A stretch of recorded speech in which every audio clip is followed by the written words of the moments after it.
Bonjour, je suis Marion Martinelli, psychologue dans le service du professeur Lançon à l'hôpital de la Conception à Marseille. Je vous présente la 4e et dernière partie de ce cours sur la thérapie d'acceptation et d'engagement, dans laquelle on continue à aborder les méthodes de prise en charge des patients. N'oubliez pas de regarder ce cours dans l'ordre des vidéos pour une meilleure compréhension de son contenu. Donc on est sur la 4e partie, donc comment traiter, comment passer de la rigidité à la souplesse psychologique avec les points 3, 4, 5 et 6. Je vous rappelle que dans la thérapie ACT, l'intention est à chaque étape de permettre au patient de prendre conscience de son fonctionnement automatique concernant ses pensées dysfonctionnelles, ses comportements inadaptés, sans chercher à modifier ni à assouplir quoi que ce soit. Nous en sommes au point 3 qui va du pilotage automatique vers la pleine conscience. Qu'est-ce que le pilotage automatique?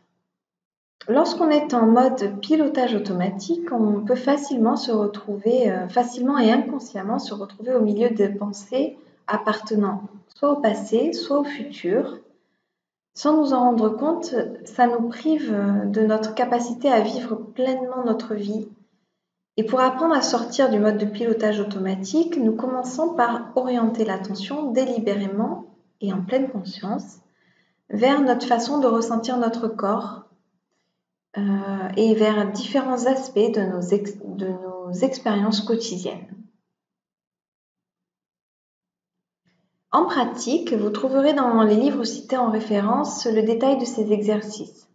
C'est-à-dire comment les mener, comment ensuite questionner le patient pour l'amener à son rythme, à la prise de conscience de son propre pilotage automatique. Souvent, cette prise de conscience prend du temps. Il n'est pas question ici de lui fournir les informations qu'il aurait dû trouver tout seul. Nous risquerions d'être contre-productifs. La pleine conscience, c'est un apprentissage expérientiel et non théorique. Donc, laissez le temps à vos patients d'apprendre par eux-mêmes en les guidant par des questions ouvertes au sujet de leur expérience brute. Par exemple, quelle a été mon expérience? De quelle manière s'est déplacée mon attention? Donc, si vous optez pour un exercice de respiration de 3 à 5 minutes, par exemple, vous permettez de vous l'aider, vous le guidez dans les respirations pour rester le plus concentré possible. Et ensuite, vous lui demandez comment vous avez vécu cet exercice, comment s'est déplacée votre attention. Il vous répondra certainement que c'est parti, puis il a réussi à revenir, puis c'est reparti, puis il a réussi à revenir, puis son attention en fait a fait des va-et-vient, et finalement c'est ça qui nous intéresse. Rien qu'en observant ces va-et-vient de l'attention, on prend conscience d'un mode de fonctionnement automatique qui est le vagabondage et qu'il existe une autre manière de faire, c'est-à-dire revenir. Rien de plus, ça semble compliqué comme ça, mais en fait, le principe est quand même très simple. L'intention de ces exercices, c'est de permettre au sujet de prendre conscience que dans la vie quotidienne, on passe très facilement en mode pilotage automatique. Et le fait de se retrouver au milieu de nos ruminations est susceptible de nous faire baisser notre humeur, ou tout du moins, en tout cas, de nous éloigner de notre capacité à nous concentrer sur nous-mêmes et sur le monde qui nous entoure. Ou encore plus simplement, ça nous empêche de rester concentrés sur ce qu'on a à faire. À cette étape-là de la thérapie, il n'est pas encore question de sortir du mode de pilotage automatique, mais juste de se rendre compte qu'il existe un autre mode de fonctionnement. À la fin d'une séance basée sur la pratique de la pleine conscience, vous pouvez proposer des exercices à réaliser hors séance pour que le patient continue d'exercer cette compétence d'observation attentive de lui-même avant de passer à qu'est-ce qu'une attitude de pleine conscience.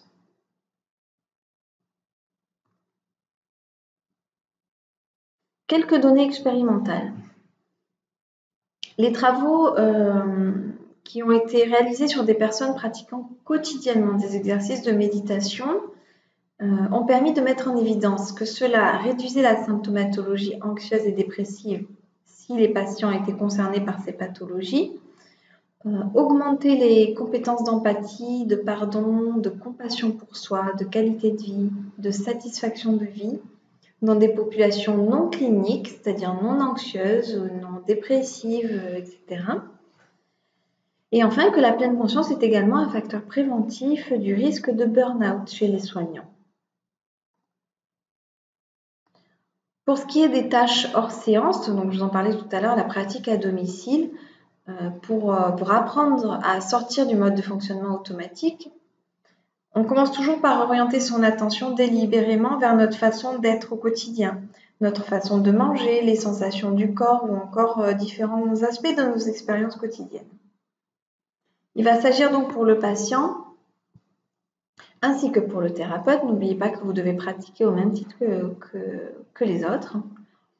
Donc de pratiquer quotidiennement des exercices audio guidés de pleine conscience. Pour cela, je vous propose 3 ouvrages de 3 auteurs différents. Ces trois livres sont vendus avec un CD. Vous avez Méditer jour après jour de Christophe André, qui est très intéressant, il est graduel au niveau de la difficulté de la pratique. Méditer 108 leçons de pleine conscience de Jon Kabat-Zinn, qui est une valeur sûre, puisque Jon Kabat-Zinn, c'est le fondateur de la pleine conscience laïque et thérapeutique. Et calme et attentif comme une grenouille pour ceux qui voudraient pratiquer avec leurs enfants. Ce sont des pratiques à faire en famille.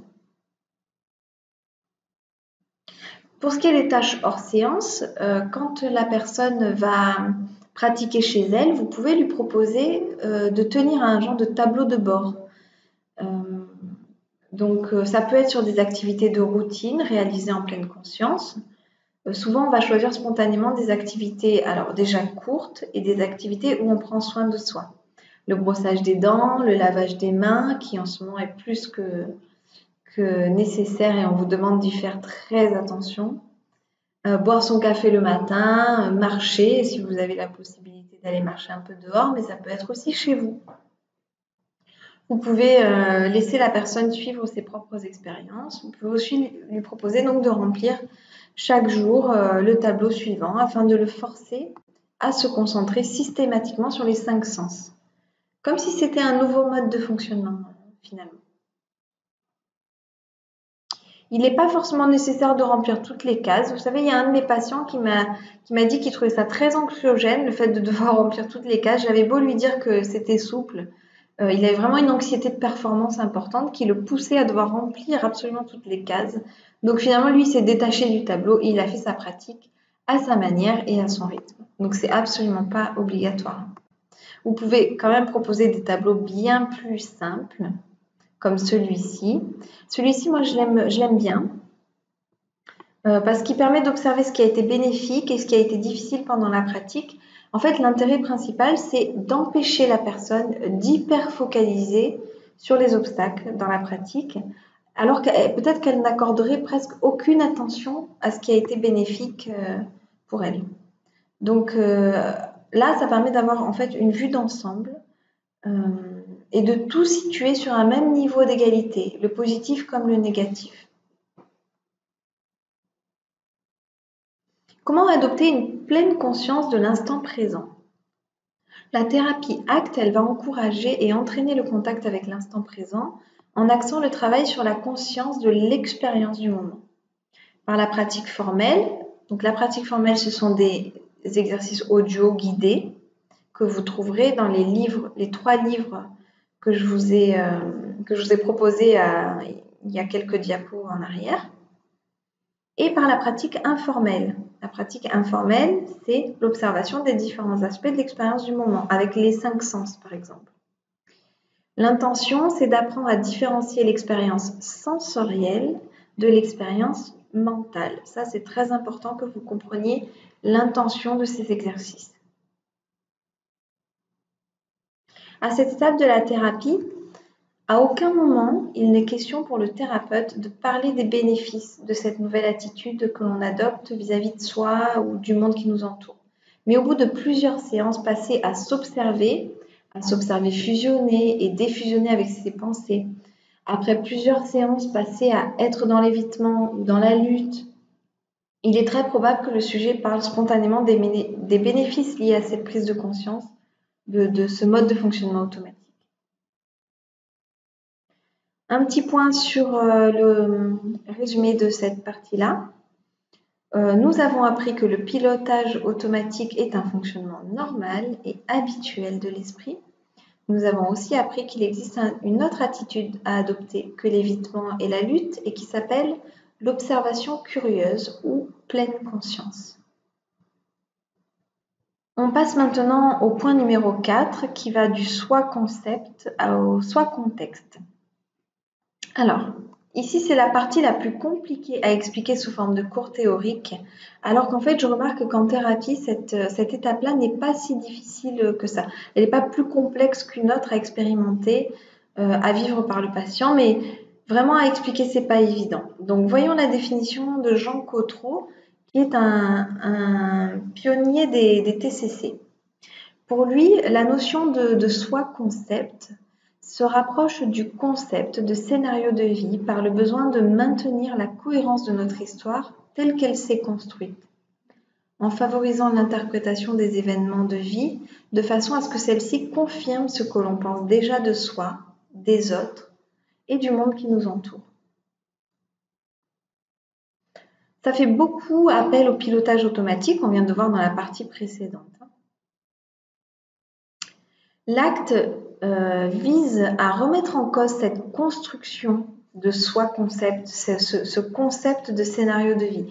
Il vise à la démonter non pas en l'attaquant frontalement, mais plutôt en affaiblissant ce processus psychologique un peu rigide afin de redonner le pouvoir à l'individu d'orienter sa vie différemment. Quelques données expérimentales qui sous-tendent la présence d'un soi-concept et d'un soi-contexte qui sont essentiellement liés aux travaux sur la théorie de l'esprit. Donc les travaux sur la théorie de l'esprit, surtout chez l'enfant, ont montré que la prise de perspective face à des situations de la vie courante peut être entraînée, le faisant progresser graduellement dans la difficulté de la tâche. Donc la théorie de l'esprit, vous l'avez compris, c'est je pense qu'il pense que, schématisé par ce petit dessin. Chez les enfants autistes qui présentent d'importantes difficultés dans le domaine de la théorie de l'esprit, des chercheurs ont montré qu'avec un entraînement à cette prise de perspective, à l'aide d'exercices pratiques, ça augmente leur performance au test de la théorie de l'esprit. Donc ça veut dire qu'on est tout à fait capable de se détacher de ce qu'on sait déjà du monde, de ce fameux pilotage automatique, même quand il s'agit d'inférer des intentions aux autres. Les questions pratiques que l'on peut poser aux patients qui expérimentent la prise de conscience de son soi-concept, c'est-à-dire les pensées avec lesquelles je fusionne, retour à la phase numéro 1 du traitement, de la fusion à la diffusion. Et vous verrez que c'est d'ailleurs pour ça que c'est une thérapie qui est difficile à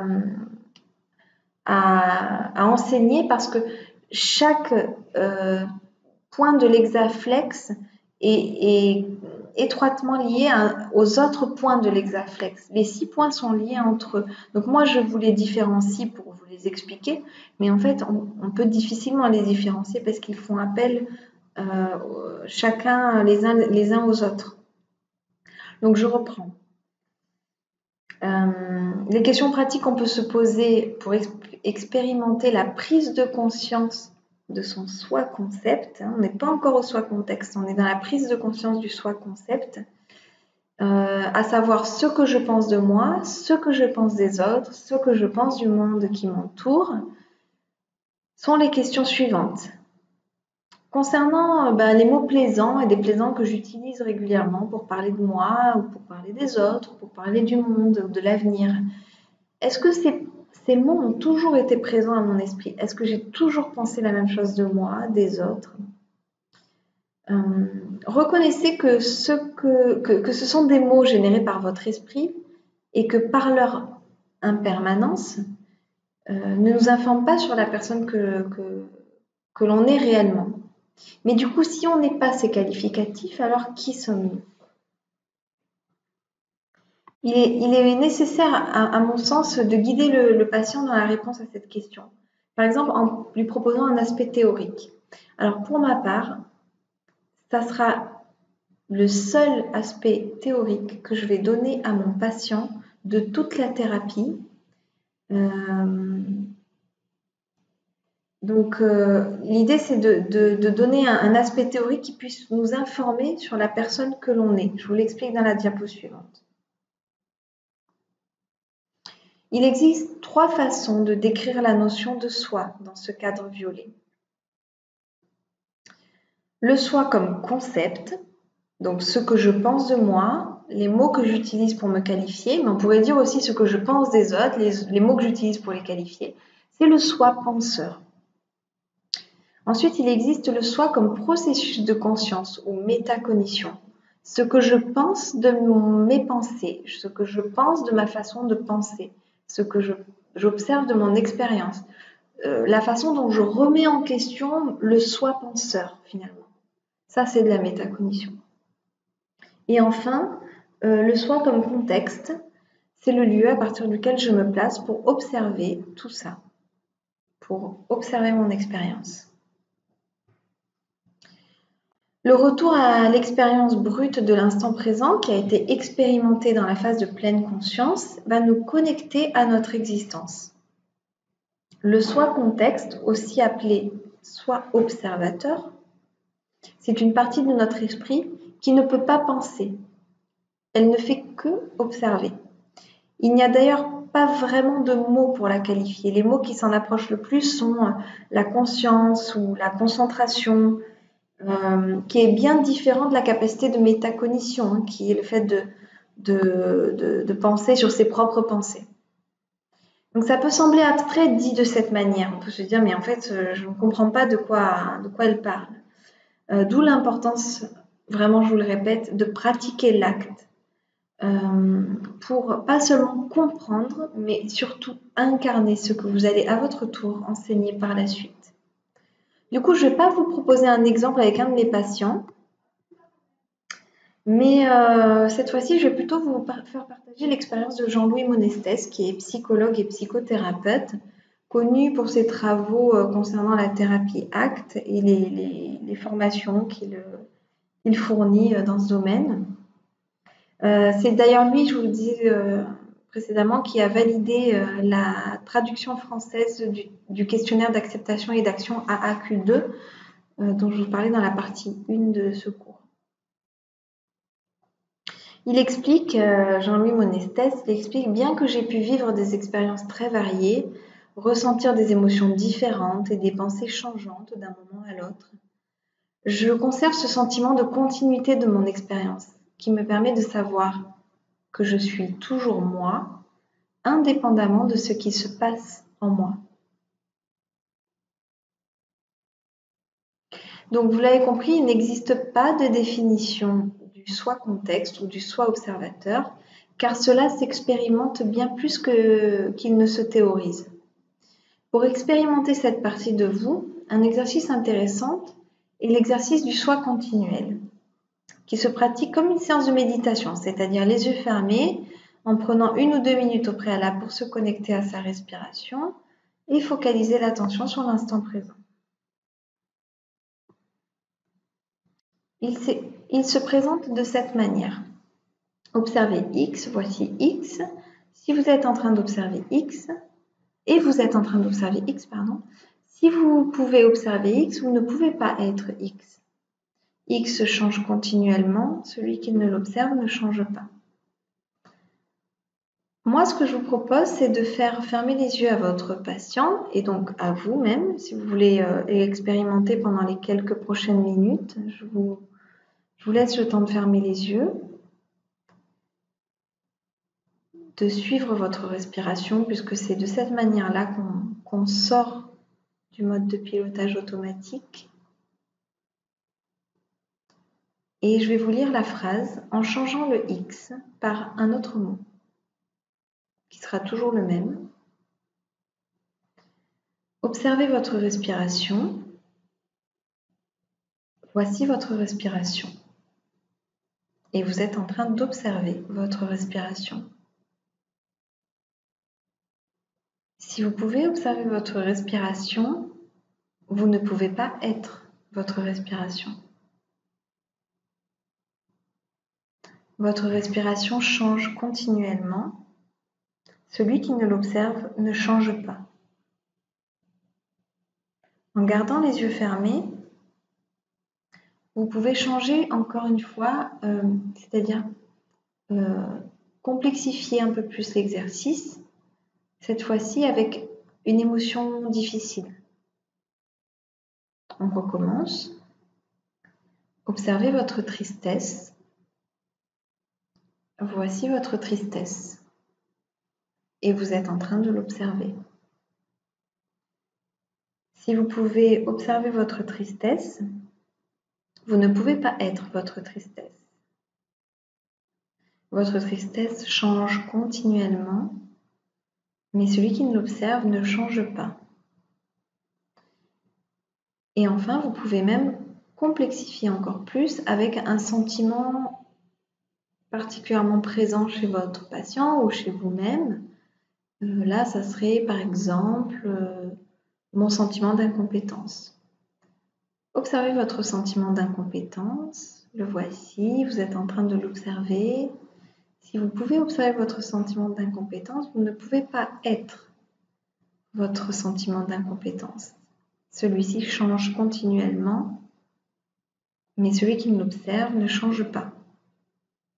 Donc, vous pouvez du coup augmenter la difficulté au fur et à mesure, qui permet en fait de défocaliser, de défusionner avec la pensée en question ou l'émotion.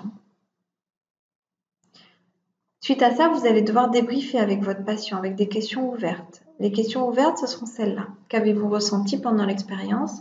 Comment ça s'est passé pour vous? Et surtout, que retenez-vous de cet exercice? Vous avez aussi, pour souligner le soi contexte, la métaphore du ciel et de la météo. C'est en fait pour souligner le concept d'espace dans lequel se déplacent les pensées et les émotions et l'attitude curieuse du soi. On peut comparer le soi au ciel. Par exemple, à la suite de l'exercice précédent, sur le X continuel, vous pouvez finir l'exercice par les mots suivants. Votre soi observateur, c'est comme le ciel. Les pensées et les émotions sont comme la météo. Le temps change continuellement. Prenez le temps d'observer la météo de votre esprit en vous disant que, quelle qu'elle soit, bonne ou mauvaise, quelle que soit l'intensité du vent ou de la tempête, le ciel lui-même n'en est pas affecté. Il est toujours le même.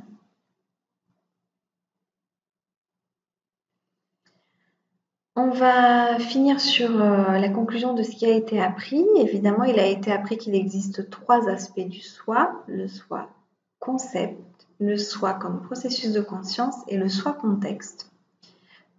On a appris que peu importe le mot, l'image ou le concept que nous utilisons pour le qualifier, le soi observateur est une expérience bien au-delà des mots. On a appris également que l'apprentissage de la conscience de soi nous permet de ressentir et d'être convaincu que la conscience de soi, la conscience de notre existence, est l'élément le plus stable de notre vie. En revenant à elle, nous revenons à ce qui est stable et sécure. On continue avec le point numéro 5, de l'absence à la recherche de valeur. Qu'est-ce que l'absence de valeur? C'est lorsque nous n'avons pas les moyens d'agir en direction de ce qui est important pour nous. Il est très probable que nous passions une grande partie de notre temps à fonctionner de manière à minima à éviter ce qui est désagréable avec des actions engagées vers l'évitement d'expériences désagréables plutôt que vers ce qu'on veut vraiment, gouverné par des règles rigides qui alimentent ou aggravent nos conditions de vie. En fonctionnant par ce renforcement négatif, les règles deviennent plus nombreuses, plus directives, le répertoire comportemental devient plus restreint et plus rigide. Cette liste n'est absolument pas exhaustive et comporte des termes qui veulent sensiblement dire la même chose. L'important, c'est que vous compreniez surtout le principe de ce que sont de ce qu'est l'absence de valeur. Les travaux sur l'impuissance apprise de Seligman et Mayer, qui remontent aux années 60, démontrent que le chien qui a été soumis à des chocs électriques sans possibilité d'y échapper, chez le chien, on voit l'apparition de comportements proches de la dépression humaine. En effet, celui-ci ne cherchera plus à échapper au choc, même quand il en aura plus tard la possibilité. Les humains aussi peuvent en arriver à maintenir, par la puissance du langage et des règles rigides que ce langage véhicule, un contrôle aversif, même en l'absence de situation extérieure immédiate, enfin en l'absence de déclencheur immédiat. Quelles sont les questions pratiques qu'on peut utiliser pour amener le patient vers la recherche des valeurs? Bien d'abord le questionner sur ce qui est important pour lui dans cette situation, sur est-ce que cette attitude ou ce comportement vous donne le sentiment d'agir en direction de ce que vous voulez vraiment, d'être la personne que vous voulez être. Et en cas de réponse floue, comme par exemple je voudrais être une bonne mère,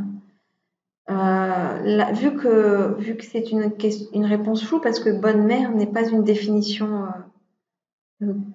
connue et partagée de tous, du coup on pourrait questionner sur mais quelles sont les qualités d'une bonne mère pour mériter ce titre? Comment devriez-vous vous comporter avec vos enfants? Si vous aviez atteint cet objectif, que feriez-vous de différent maintenant? Ce qui permet d'aller vers ce qui est vraiment important pour nous.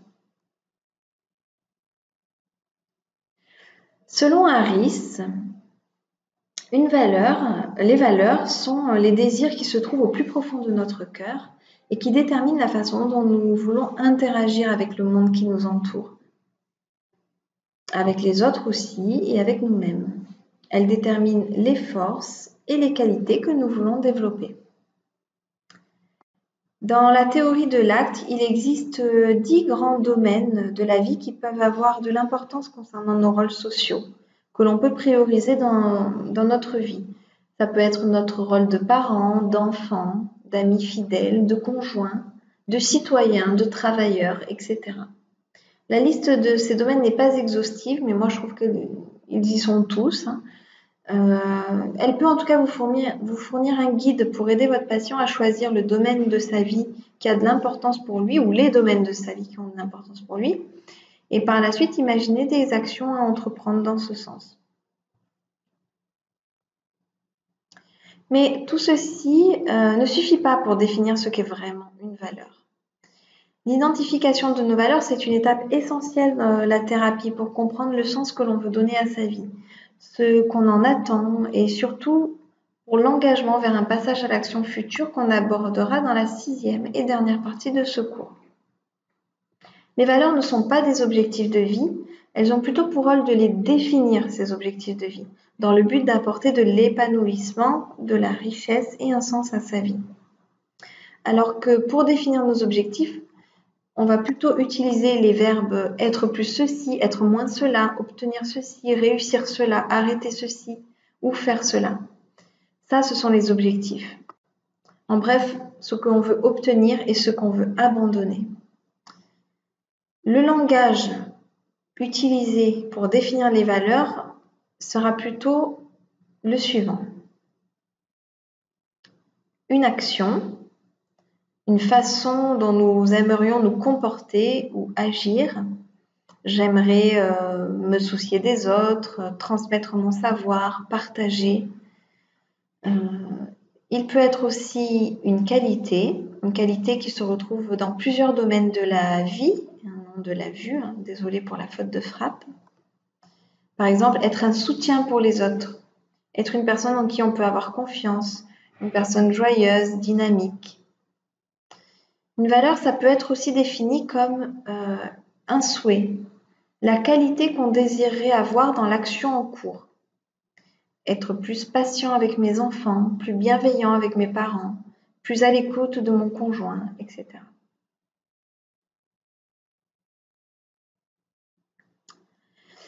Comment expérimenter la recherche des valeurs autrement que par des définitions? On peut utiliser la métaphore de la boussole. Donc la métaphore de la boussole, c'est, vous pouvez dessiner une boussole sur une feuille et dire à votre patient que chercher ces valeurs, c'est comme si on cherchait à aller vers l'Est. Donc on va vers l'Est parce qu'on sait que c'est ce sens-là qu'on veut donner à sa vie. C'est dans ce sens-là qu'on veut orienter sa vie, c'est vers l'Est. Et donc on va vers l'Est, mais on sait très bien qu'on ne pourra jamais atteindre l'Est, puisque une fois qu'on sera arrivé à un objectif, il y aura toujours quelque chose qui sera plus à l'Est que là où on est. Donc on pourra continuer à aller à l'Est. Mais surtout, il ne faut pas voir ça comme quelque chose de frustrant, comme des objectifs irréalisables. Pas du tout, c'est pas du tout l'intention de cette métaphore. C'est plutôt de voir ces valeurs comme une source de satisfaction inépuisable, parce qu'on pourra toujours entreprendre des actions, sous-entendu objectifs, pour aller en direction de l'Est, de nos valeurs. Donc c'est vraiment une source, il faut voir ça comme une source de satisfaction inépuisable. On peut aussi rechercher par soi-même. On peut aussi rechercher par soi-même, c'est-à-dire chercher tout seul, en différenciant bien ce qu'est une valeur des objectifs. Par exemple, si ma valeur c'est être indépendant, eh bien mes objectifs, ça va être avoir un logement adéquat, travailler sérieusement, payer mes factures dans les temps, etc., etc. Donc tout ça, ce sont des objectifs qui, une fois atteints, on peut passer à autre chose, mais qui vont en direction de la valeur d'indépendance que l'on a. Un autre exemple pour la productivité. Si notre valeur, c'est être productif, ça va être mener un projet à son terme, entreprendre un nouveau projet, réfléchir à des manières de travailler pour augmenter sa productivité, se former à des nouvelles techniques. Ça, ce sont des objectifs qui, une fois qu'ils sont réalisés, vont dans la direction de la productivité et nous permet de passer à l'objectif suivant. Et donc, vraiment, on différencie valeurs et objectifs dans ce sens-là en essayant de ne pas les mettre dans les mauvaises cases. Un autre exemple pour la valeur d'aimer. Vous pouvez aussi utiliser les exercices de clarification des valeurs.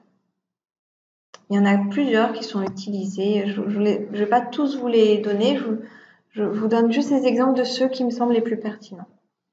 On a le discours, celui-là je l'aime bien. Imaginez que vous fêtez votre 80e anniversaire, si ce n'est pas déjà fait, et que quelques personnes font un discours sur vous, en votre honneur, sur ce que vous avez représenté à leurs yeux, ce que vous représentez ou avez représenté par le passé à leurs yeux. Imaginez ce qu'ils diraient de vous. Il y a aussi la technique du si alors, je ne vais pas la développer parce que je la fais juste dans le diapo d'après avec mon patient en exemple. Vous questionnez sur ce qui compte vraiment, évidemment, sur la recherche des valeurs, c'est question de base. Questionnez la personne sur ses rêves d'enfant, quelle sorte de vie imaginez-vous pour le futur? Ou parler d'une personne que l'on admire, fictive ou réelle, morte ou vivante, quelle qualité cette personne incarne-t-il? Et si vous pouviez incarner aussi ces qualités, qu'est-ce que ça changerait dans votre vie? Qu'est-ce que vous feriez différemment?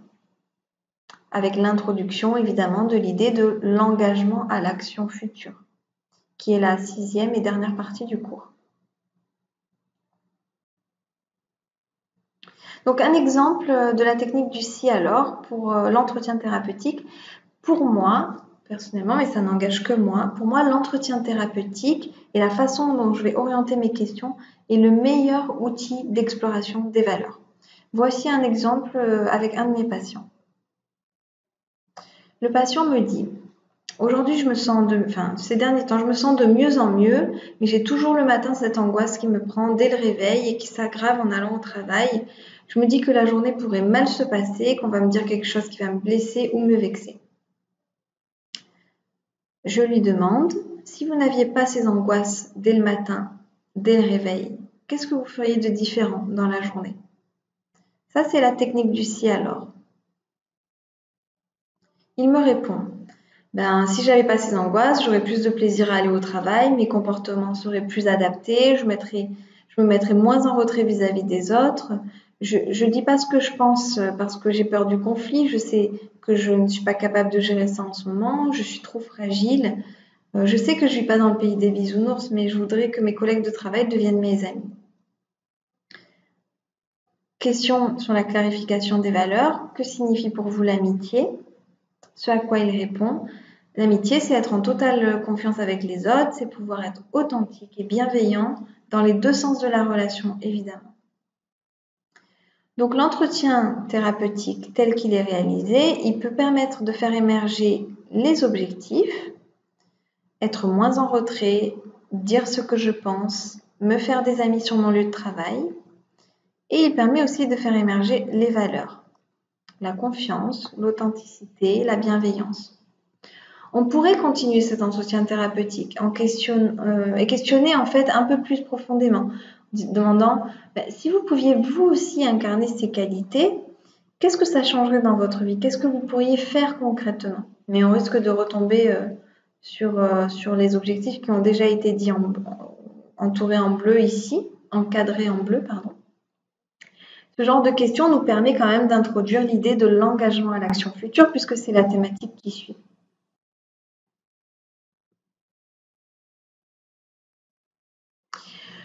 En tout cas, ce patient, il nous répondrait sans doute que le fait d'avoir des amis sur son lieu de travail le poussera à être encore plus en confiance et encore plus avenant vis-à-vis des autres. Et peut-être même à tisser de meilleures relations sociales avec les autres. Ce à quoi nous pourrions répondre, ok, je comprends. En attendant que ça survienne, je remarque que vous verbalisez très bien ce qu'il faut faire pour aller de l'avant. Comment pourrions-nous mettre ça en œuvre dès aujourd'hui?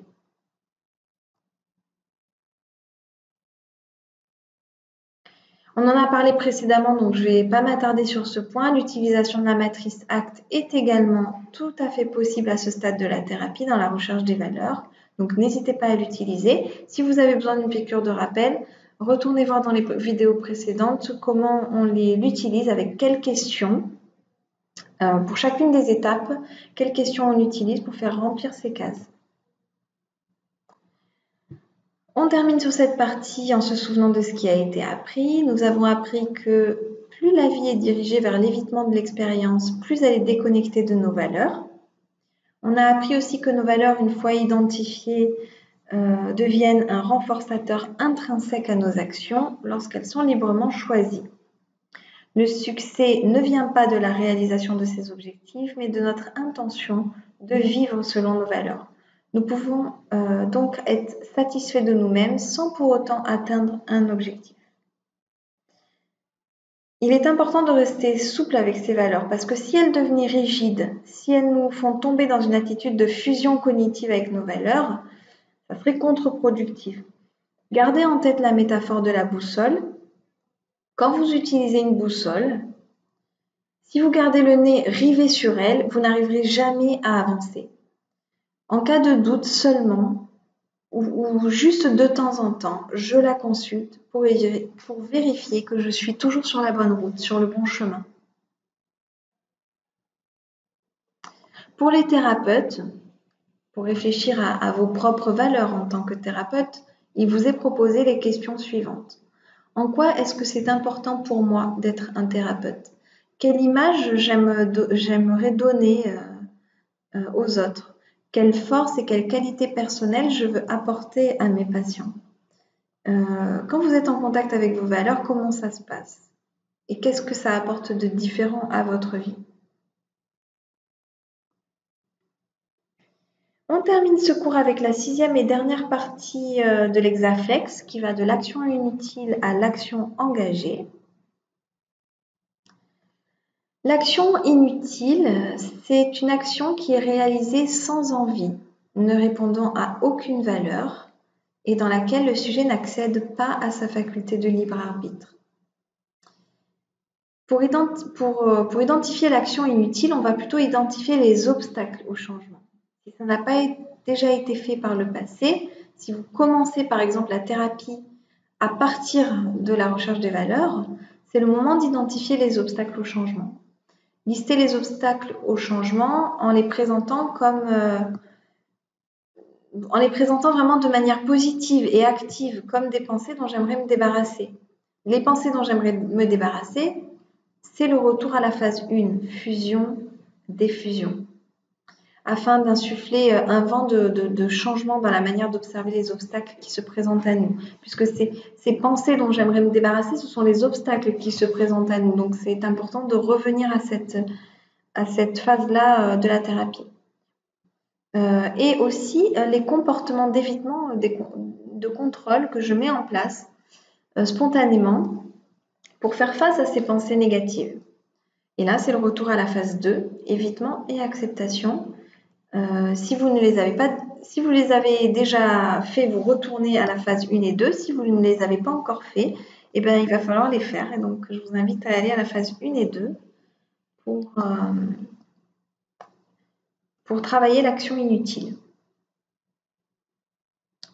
Donc, l'idée, c'est de faire apparaître au patient la lutte dans laquelle il est empêtré. Ensemble, thérapeute et patient vont analyser les résultats de cette lutte, les coûts en termes de temps, d'énergie, de santé, d'image de soi, etc. Quelques données expérimentales. Les travaux sur l'activation comportementale ont montré chez le sujet dépressif une spirale qui s'enclenche quand, suite à une diminution de l'envie d'engager des actions plaisantes, on en engage de moins en moins, tout simplement par la perte de renforçateurs positifs. La forme de thérapie aujourd'hui la mieux validée pour la dépression, c'est la planification d'activité. Les questions pratiques pour amener vers l'engagement à l'action sont les suivantes. Qu'est-ce que vous feriez différemment si vos pensées et vos émotions douloureuses n'étaient pas un obstacle? Qu'est-ce que vous entreprendriez si votre temps et votre énergie n'étaient pas consumés par ces émotions pénibles? Qu'est-ce que vous feriez si la peur de l'échec ne vous décourageait pas? Vous pouvez utiliser le questionnaire d'identification des obstacles aussi, qui peut être utilisable dans cette phase de la thérapie où vous êtes dans l'action inutile. Ce questionnaire, vous le trouvez dans le livre cité en référence dans la toute première vidéo, la vidéo 1 sur 4. C'est le deuxième livre que je vous propose, celui qui est au milieu de la diapo, de Benjamin Schoendorf, de Grand et Bolduc.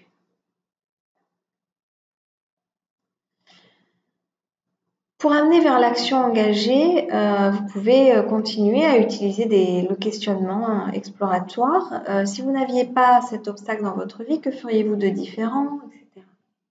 Et pour revenir à l'activation comportementale chez les gens qui sont très déprimés, par exemple, qui ont vraiment du mal à passer à l'action, la deuxième question est intéressante.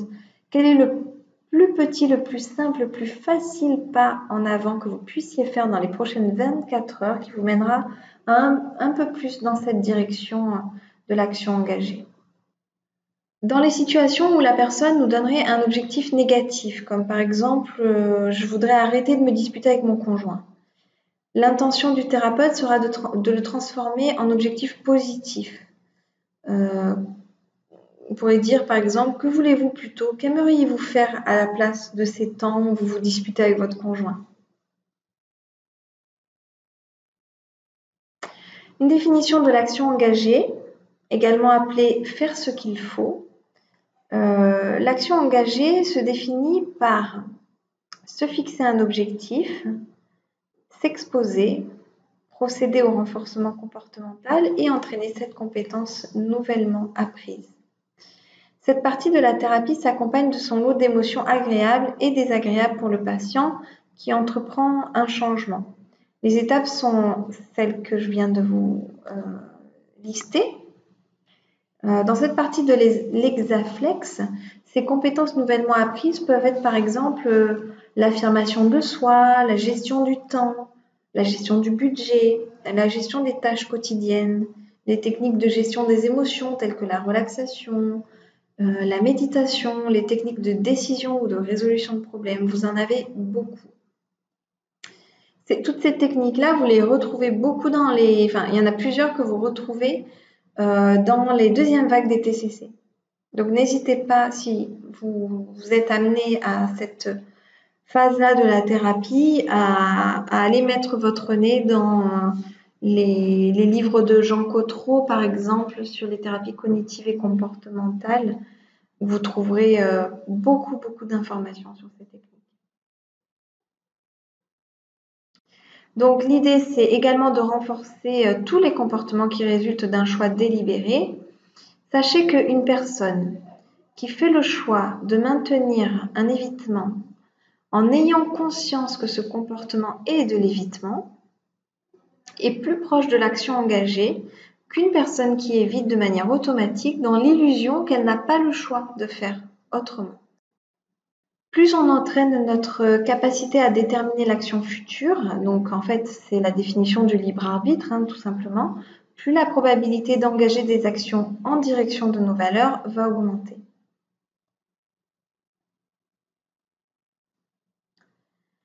Vous pouvez également remplir la fiche d'aide thérapeutique. Cette fiche-là, on la fait toujours en thérapie avec le patient parce que c'est vraiment compliqué à remplir seul. Et elle prend à peu près 20 à 30 minutes. Donc, comptez quand même de ne pas commencer à remplir la fiche 10 minutes avant la fin de la séance parce que sinon, vous allez déborder, ça c'est sûr et certain. Cette fiche d'aide thérapeutique, je ne vais pas la développer ici. Vous l'avez, le texte à trous, vous l'avez. Si vous voulez savoir comment ça se remplit, vous allez dans le cours en tapant mon nom sur YouTube, le cours sur la thérapie des schémas, partie numéro 3 sur 3. Et à la toute fin de cette partie 3 sur 3 de la thérapie des schémas de personnalité de Jung, vous avez le remplissage de la fiche. Et enfin, suivre dans la mesure du possible les 4 étapes de l'action engagée. Donc, on a choisir un domaine de la vie. Vous vous souvenez, il y a quelques diapos en arrière, je vous montrais les 10 domaines de la vie. Donc, famille, amis, conjoint, rôle de parent, la formation, le travail, la santé, la spiritualité, la communauté, l'environnement, les loisirs. Donc, l'idée, c'est d'en choisir au moins un, de choisir une valeur à suivre dans ce domaine, de définir un objectif réaliste et réalisable avec le plus de détails possible, même dans la mesure du possible, même le jour, l'activité prévue, la durée, le lieu et les personnes qui sont impliquées. Et enfin, identifier si ce comportement est bien guidé par une valeur qui n'est pas destinée à éviter de ressentir de la honte ou de la souffrance avant d'engager des actions de façon consciente.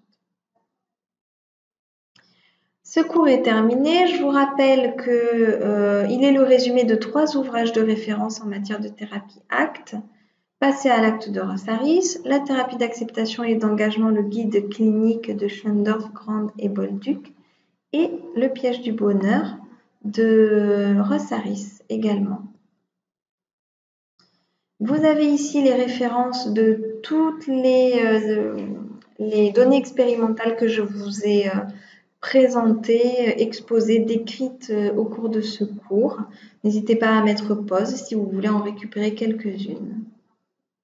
Ce cours est maintenant terminé, donc je vous remercie de votre attention et à très bientôt, peut-être pour un autre cours.